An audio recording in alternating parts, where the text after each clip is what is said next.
Welcome to Influential Entrepreneurs, bringing you interviews with elite business leaders and experts, sharing tips and strategies for elevating your business to the next level. Here's your host, Mike Saunders.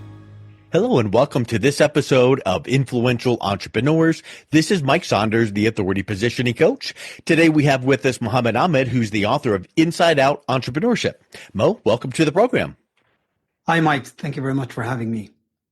Hey, so I am interested in learning all about your book and how you serve business owners and entrepreneurs. But get us started first with a little bit of your story and background, and how did you decide to work with entrepreneurs? Yeah, absolutely. So I'm a techie guy. So I started as an engineer, and then I worked as a product manager, and then I decided at a certain point to become an entrepreneur myself. And I had a really exciting journey, but I had lots of, low moments. And I think many entrepreneurs are probably experiencing that.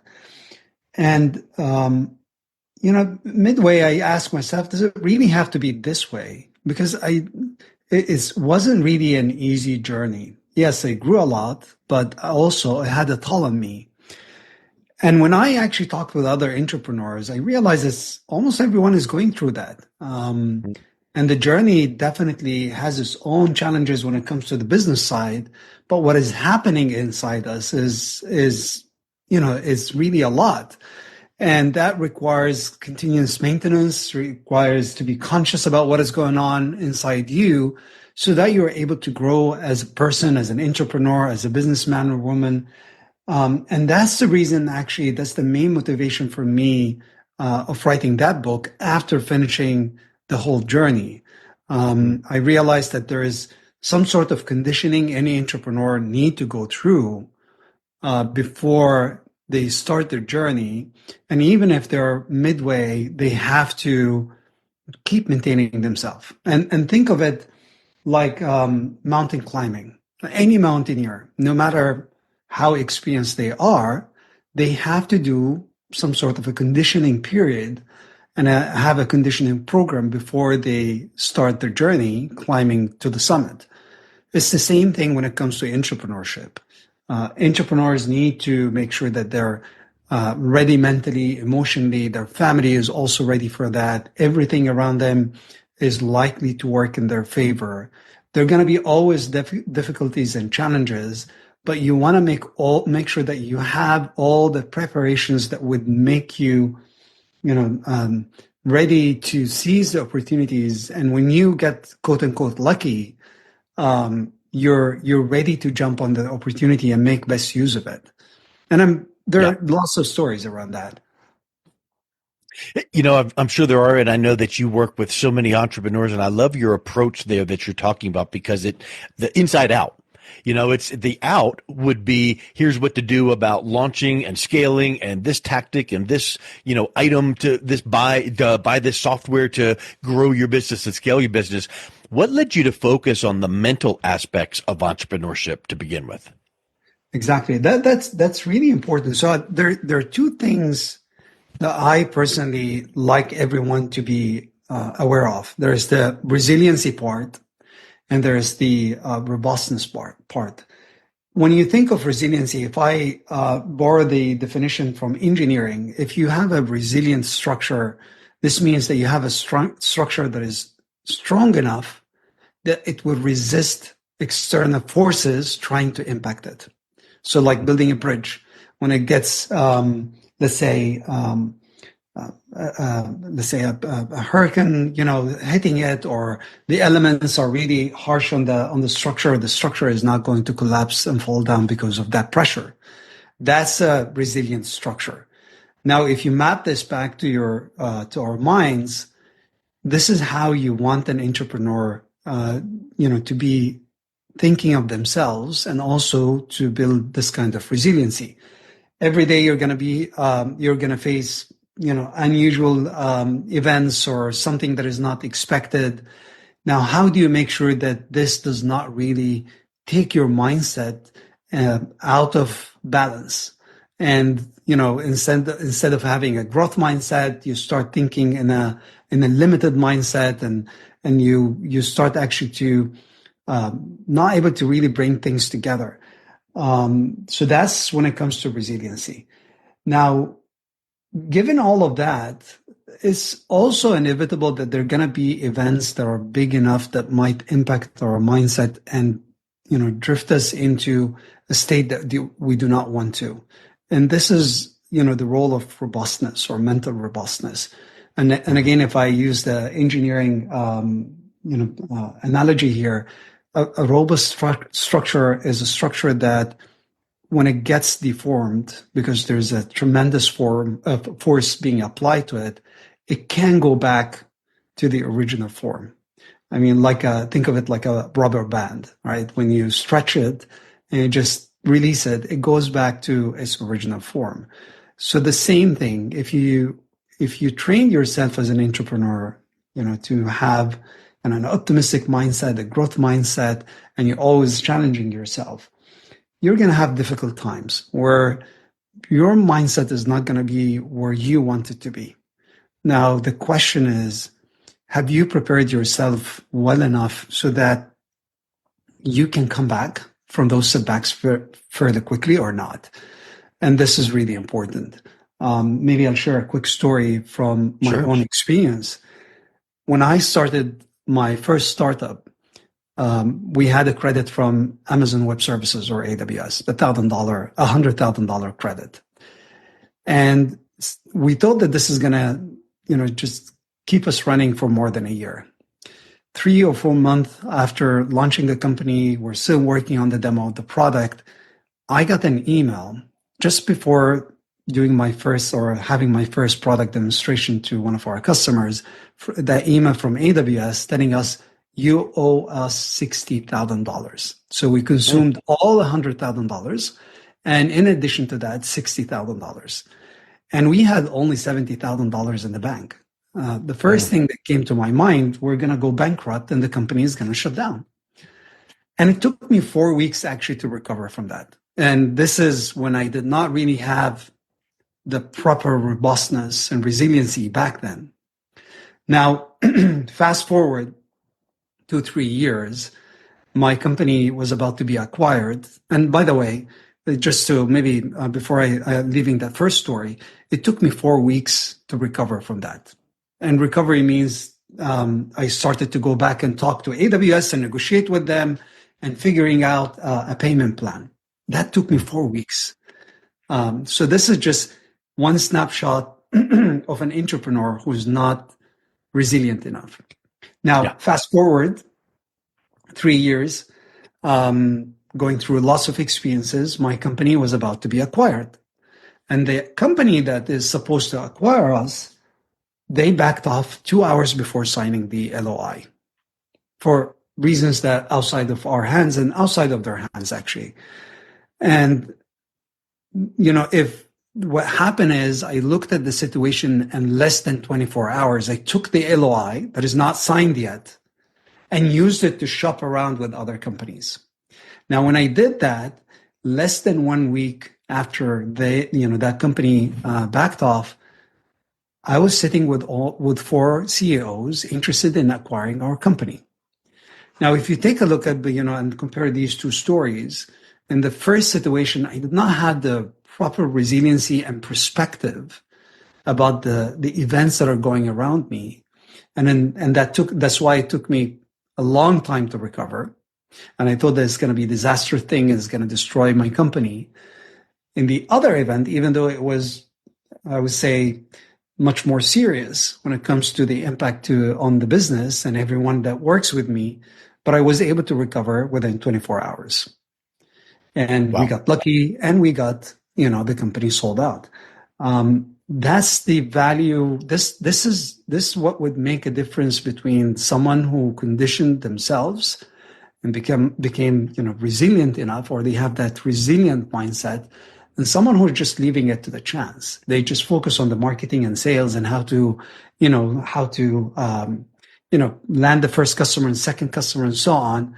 At the end of the day, if you ignore the insight factors, you're gonna eventually, lose your way, and probably you're gonna quit if you're a first-time entrepreneur. Well, and also, even if you did not quit, but you got thrown for a loop, so to speak, that 2 to 4 to 6 week time frame of being in that mental fog could impede you from moving forward or noticing a great opportunity or taking the business forward to setting up a new strategic alliance. So how do you help entrepreneurs build that mental resilience? Yeah, absolutely. So I usually, take them through a conditioning framework, which I explain in detail in the book. But I work, with them, looking to to different events from a different perspective. I usually ask them, how do they feel? And I walk them through the 5 whys framework. Why do you feel this way? And they give me an answer. And I tell them, okay, why is that answer you think is the logical answer? And then we keep digging into that until we get down deep into how they perceive events and how they perceive themselves and everything around them. And then we try to fix that and correct that. Now, over time, as they build that muscle, any setback becomes actually an opportunity for them to improve, an opportunity for them to move forward. If they fail to achieve a certain goal, this means that, okay, you have different ways to do it. And that actually requires from me to really get into almost all the details of how they run their business, and even sometimes how they juggle between their personal life and their business. And going through all of these helps them to basically take a look at themselves and change their perspective about, their mindset and the business and how they should, position that business in their life. Because at the end of the day, a lot of entrepreneurs think they confuse the identity of themselves with their business. And if their business is facing issues or problems or failing, they think that they're going to fail in life. And that adds lots of pressure.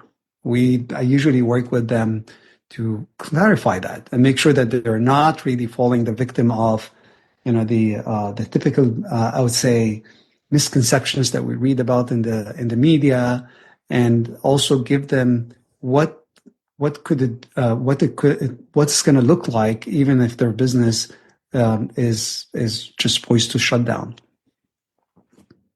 Yeah, I mean, it's really interesting, your approach, because it's a very cerebral approach, and like you're talking about that mindset, that resilience. It reminds me of, don't make a knee-jerk reaction to anything, because if you heard some news that you thought was, the sky is falling, business is going under, and you made decisions based on that, and then you found out the rest of the story, which might not be accurate to begin with, and the rest of the story might be, oh, well, it's not that bad, it is, whatever. Or maybe you could reinforce your approach or your mindset, or get some advice from some peers or counselors. All of a sudden, now it's not as bad as it may have seemed. So what do you do to work with your clients to help them, once they've kind of articulated this, to be able to say, okay, this conditioning framework, like you mentioned, here's what we need to go through. When we hear a piece of news such as this, the first step is, the second step is. Yes, exactly. Now, you mentioned actually a couple of important things. So you mentioned how do they respond? And also you mentioned how do they perceive different things? Now, I like what you mentioned, the word response, because most entrepreneurs, they react. And there's a big difference between reacting and responding. Reacting is you just try to push away whatever that you feel that is actually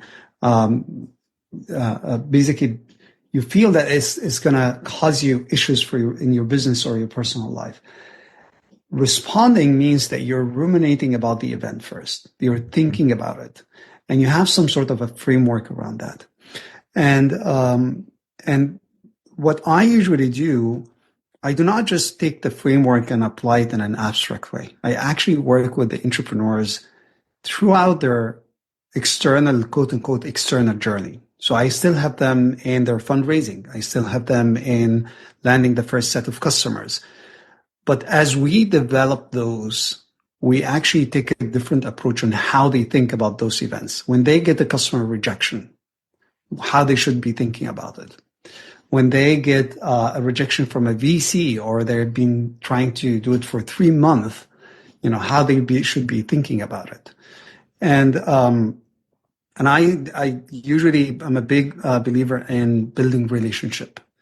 If you don't know about people, then you don't know about business. In the business, it's all about building relations with others, whether this is a VC or a customer. A VC, we usually hear that a VC is investing in the entrepreneur. Now, the question here is, why would they invest in you if they don't know you?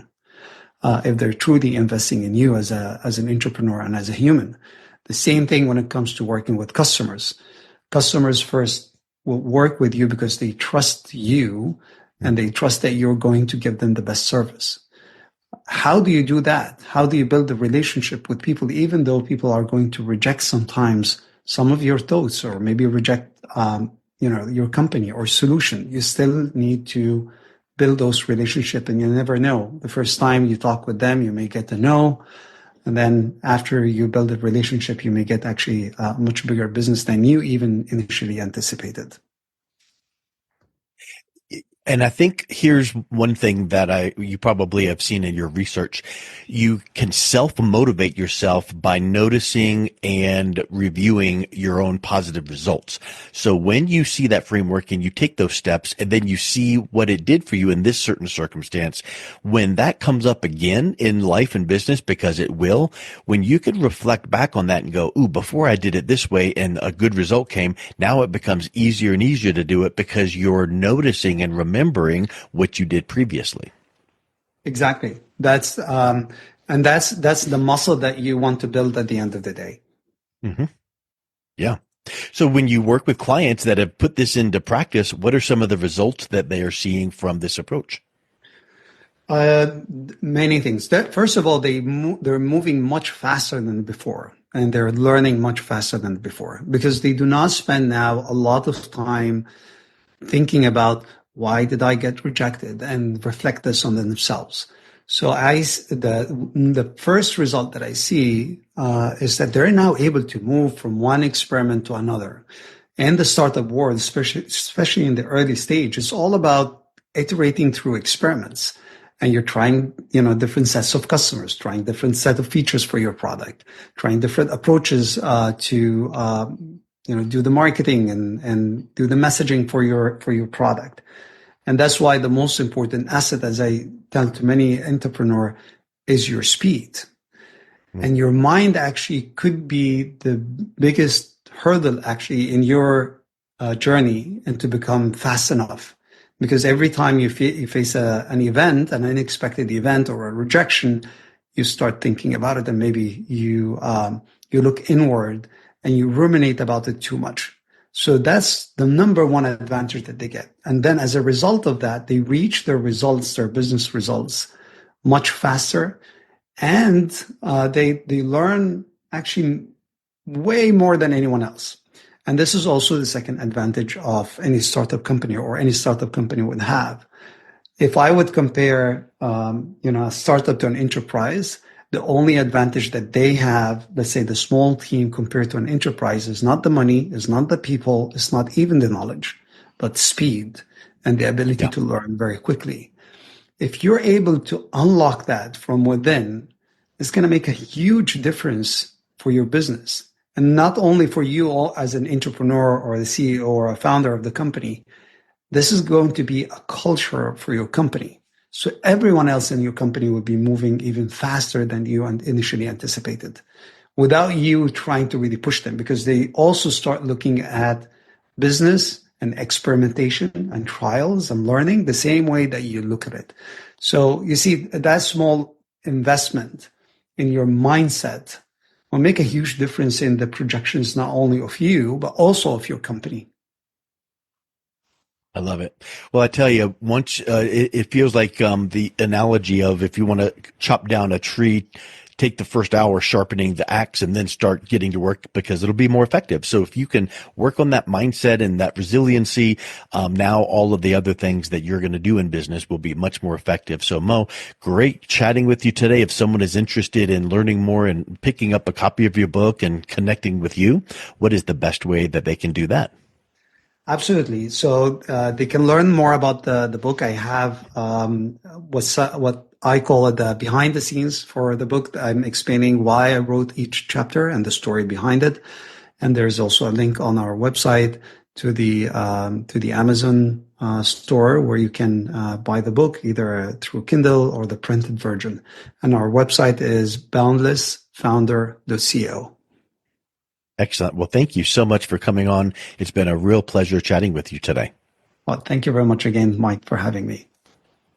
You've been listening to Influential Entrepreneurs with Mike Saunders. To learn more about the resources mentioned on today's show or listen to past episodes, visit www.influentialentrepreneurssradio.com.